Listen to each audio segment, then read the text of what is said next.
Fruitful Living with Sissel Anderson. Here on Morning Joy, where truth matters. Welcome back to Morning Joy, where truth matters. I'm your host, Keith Downey. And yeah, have you ever had just a really bad week and not sure how to see God's hand during the tough times? Well, we're going to talk all about that with Sissel Anderson. Good morning, Sissel. Good morning, Keith. How are you doing? I'm doing well. I can't complain.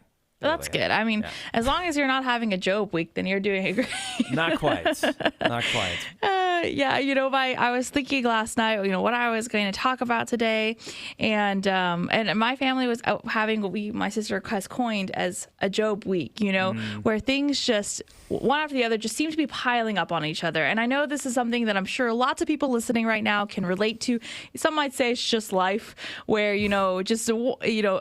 car breaks down, you're trying to get something done and it doesn't happen. Like, okay, my dog was having like little seizures, and it was just like everything you could think of, just like on top of each other. And you're just like, man, what did I do this week that is causing all of these things to happen? And that's why we call it Job week. Of course, our friend Job from the Bible, he experienced some pretty intense suffering. So I'm no way comparing having Job as like, I'm on par with Job. But I think it's just fair to recognize sometimes that we are just having a time.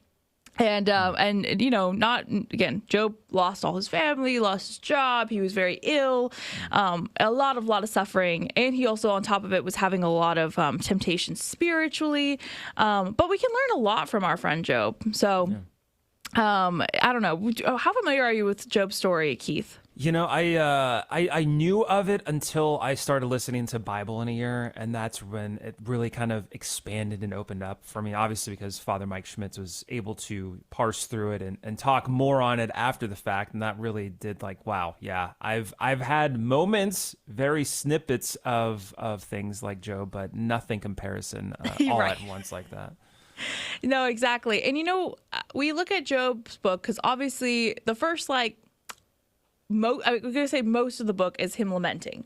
Is him lamenting over everything that's gone, wrong. Now, I want to make it very clear that he's not complaining, he's lamenting. And there's a kind of a difference because, you can think he just spends I think it's 38 chapters or something, just bemoaning to the Lord. But he's not sitting here going, I hate you, Lord, this is what you've done to me. He's very much just I don't understand why this has happened. There's, this is a lot. I mean, one of the first verses of Job is the really famous line that, we all know is the Lord giveth, the Lord taketh away.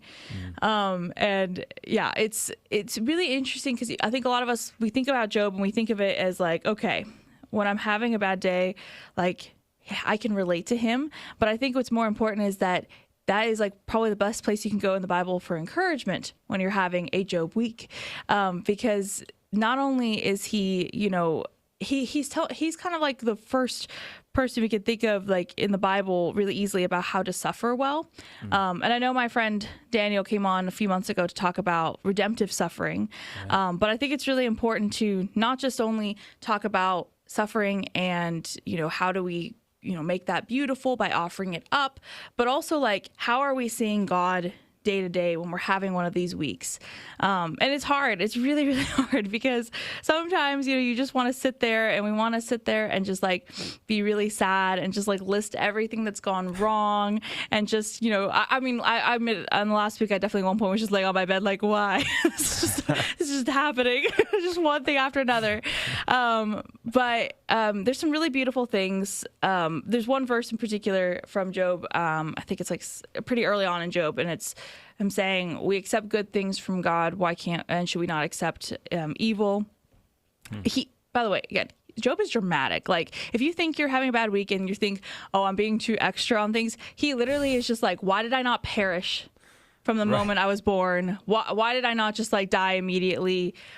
I loathe my life. He is the umpteenth extra man. Yeah.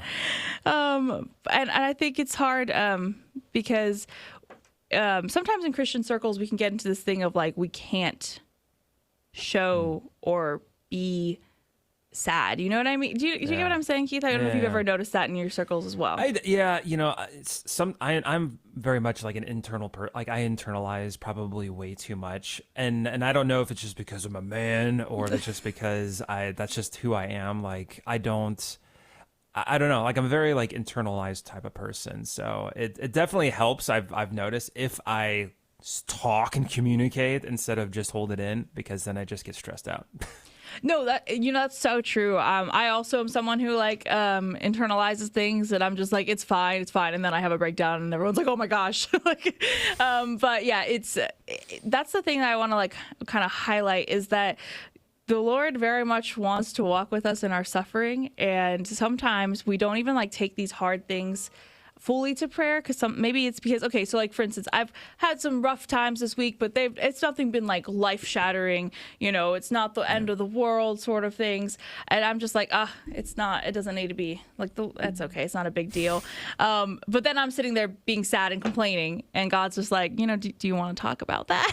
I'm like, no, I'm good, it's okay, it's fine. And I think it's really important that we bring those things with God, because he can weep with us, and he can be like, and sit with us in that, but also, and not in a like uber positive, you always have to have a smile on your face sort of way, but there's something very beautiful in being able to look at your past week and say, okay, where did I see wins in my life that God has given me? Where did I see something really good happen?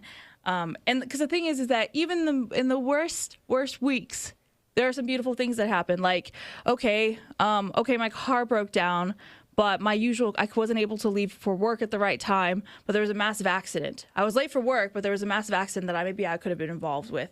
I was trying to maybe buy this house and it fell through, but maybe there was a really good reason why that was the case. Or just, little things that you can see that, to be honest, we're not going to be able to know everything and every reason why, certain things happen, because you're going to be just like, I don't understand why this really good thing seemed to just not happen for me, or this bad thing kind of happened to me. We may not know, honestly, till we get to heaven, right, what the reasoning for that was. And that's frustrating, but there's always something good and beautiful in a week that you can list out. So something that I've tried to do from time to time, especially when when I'm having a Job week, is to just write down all the things that I, maybe struggling with, or just some of my desires, and then check back on it in a few weeks and see, and look back and review my weeks and be like, okay, well, what happened with this? Because sometimes we send prayers out there to the Lord, but never check back in on like, how did God answer those? Because God always answers our prayers. It just may not be the answer we want. I think I heard someone say that it's like a yes, no, or a not now, which honestly, sometimes it's a lot of not nows. And so it kind of seems like, hello, is anyone out there? Hello, is anything happening? But then when you have that paper trail, it's really beautiful to be able to like follow back on that.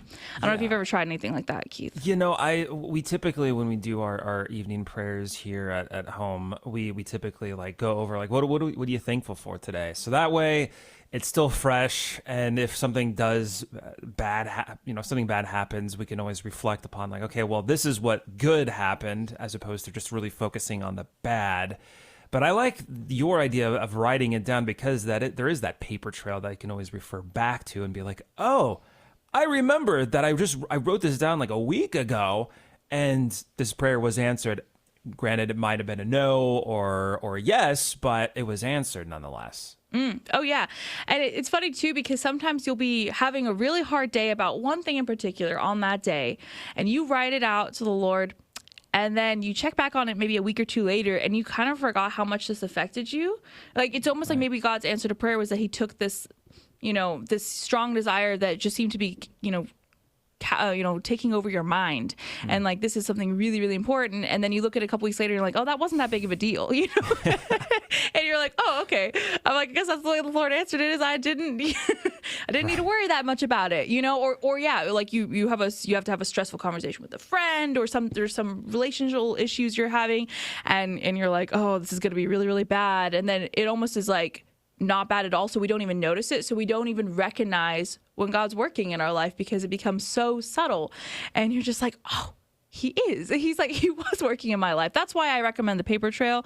Now, of course, you have to be able to read your own handwriting later on. And I know my prayer journal handwriting is not great because I'm just like stream of conscious and it's really, really bad. But if you could take some time to maybe write out a few prayer requests of yours or some things that are going on in your mind, it is honestly life-changing.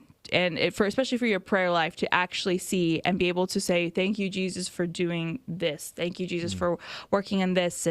Or, you had a strong desire to get a particular job. You didn't get that particular job. And then, you kind of are like, oh, I can see now why. And thank you for answering that. And thank you for that. So, yeah. And I can't help but think about my previous job. I was in sales. My previous role. And there'd be times where people would just be incredibly just rude and mean and like say nasty things. And that like would ruin my day. But then like you said, like you look back a week later, you forget whatever happened previously. So it's like, don't sweat the small stuff, really. Yeah, absolutely. And again, if you really, truly, because I'm sure a lot of people listening right now are just having really, really bad weeks, whether it be like with health things or all sorts of things. Yeah. Again, take it to the Lord and let him sit with you in that, and don't be alone in it. But also remember, there's lots of things that God's doing in your life. Amen. You're not on your own. You're not floating out by yourself. Yeah. I don't know how people that do not have a faith deal with some of this stuff. Oh my goodness. I think about that all the time. I'm like, I don't know how y'all are getting through this, but I'm praying for you. Seriously. My goodness. Wow. I certainly can't thank you enough for bringing this to our attention and sharing all of this. And I'm definitely going to take that note-taking recommendation down to heart for sure. That was very helpful. But Sissel, we can find you as a producer for Back to the Father. It's every Friday afternoon on YouTube. But also you're host of Young and Present in Dallas. I am. And that'll be happening next Friday, the 12th at 11 a.m. here in DFW. Awesome. Perfect. We'll make sure to put that in our calendars. But that's essentially the end of our first hour. Can you believe it went by so quickly? So if this is you might be going to work, settling down in the office, and maybe you have to turn it down just a little bit. That's fine. You can do that. We won't judge. Maybe you're dropping your kids off at work. Maybe you're going to Holy Mass or going to be listening to Holy Mass coming up next. Just please keep everybody who listens to Morning Joy in your prayers. But there is a whole nother second hour coming up this next hour. My goodness. Yes, we're talking to Deacon Denny Hayes about a prison ministry. I think you'll find that very interesting. But we're also going to have an after show clubhouse. It's going to be a little bit short, only 10 minutes. It's going to be very impactful, though. I'm sure of it. But otherwise, if you're going to be heading out, God bless, and of course, per usual, make it a joyful day. We'll see you right after this break.